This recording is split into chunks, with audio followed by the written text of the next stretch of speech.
Hello students, welcome to our channel. நாம் இன்னைக்கு இந்த பதிவில் common half yearly examination 11th ஸ்டாண்டர்டுக்கான காமர்ஸ் கொஷின் தான் பார்க்க போகிறோம்.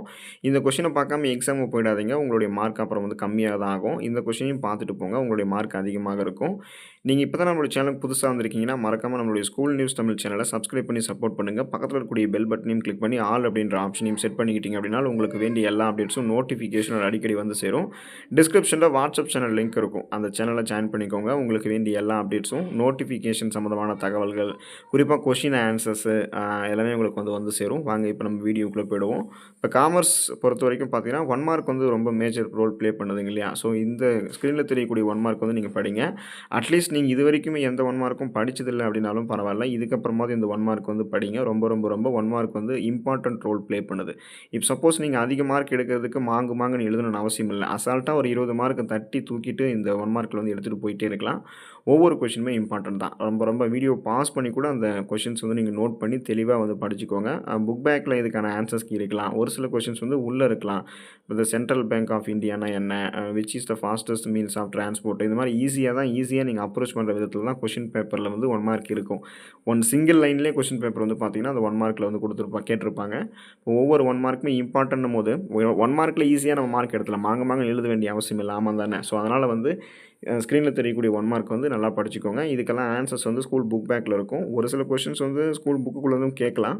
ஆனால் நீங்கள் படிச்சுக்கோங்க. எல்லாமே இம்பார்ட்டன்ட் தான். நமக்கு தெரியாதது எதுவும் இல்லை. ஏன்னா நம்ம அன்றாடம் நம்மளுடைய வேலைகளே பார்த்தீங்கன்னா வணிக ரீதியில் தான் நடக்குது. ஒரு பொருளை வாங்குறது, விற்கிறது, நம்ம ஒரு இடத்துக்கு போகிறதுக்கு வர்றதுக்கு அந்த டிரான்ஸ்போர்ட் யூஸ் பண்ணுறது, இது எல்லாமே பார்த்தீங்கன்னா நமக்கு இந்த நம்ம எடுத்துக்கொள்ளக்கூடிய இந்த காமர்ஸ் இந்த சப்ஜெக்ட்லேருந்து தான் நமக்கு இருக்குது. அப்போ அன்றாடம் நம்ம இதை வச்சு நம்ம பழக்கப்படுத்தி தான் இருக்கணும். பழக்கப்படுத்தின ஒன்று தான் நம்ம படிக்க போகிறோம். அப்போ நமக்கு அதில் எந்த விதமான ஒரு தயக்கமும் இல்லை.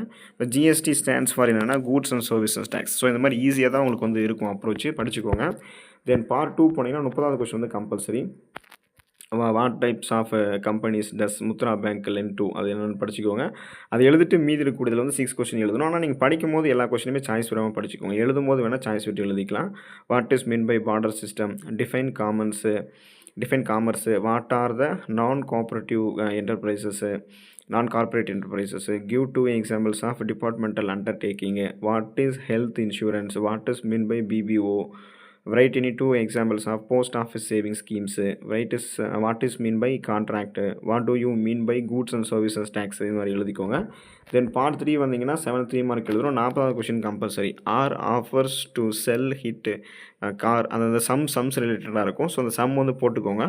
சம்முக்கு 3 மார்க்கு அதை போட்டுட்டு அதுக்கப்புறம் மீதி இருக்கிறதுல பார்த்தீங்கன்னா சாய்ஸ் விட்டு நீங்கள் எழுதணும். What are the ports developed by Pandya kingdom, what is mean by government company, who are the persons involved in RBI administration, what is banking, explain cold storage warehouse, list the kind of social responsibility, what are the contents of indents, who are all included in the terms person, what are the objectives of GST, இது எழுதிக்கோங்க.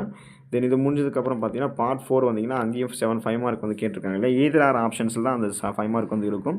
ஆனால் அதையுமே நீங்கள் choice விடாமல் படிச்சுக்கோங்க. அப்போ தான் உங்களுக்கு சாய்ஸ் விட்டு நீங்கள் எழுதுறதுக்கு யூஸ் ஆகிருக்கும். ஏதாவது ஒன்று படிச்சுட்டு போனீங்கன்னா அது கேட்காம போயிட்டாங்கன்னா நீங்கள் தான் சங்கடப்படணும். அப்புறம் disadvantages of barber system, distinguish between direct indirect tax, compare industry, commercial and trade, difference between contract and agreement, what are the content of articles of association, write down the functions of IMF, what are the advantages of cooperative society, state the futures of departmental stores, what are the futures of public corporations, what are the futures of internal trade, explain the different types of warehouse, what are the objectives of HSGS, explain the different types of transport, explain the principles of insurance. இந்த மாதிரி ஒவ்வொன்றும் important தான். அப்படி சொல்லையா நீங்கள் mark எடுக்கலாம்.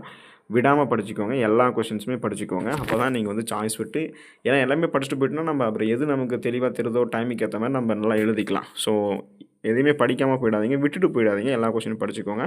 All the best for your examination. Thank you students.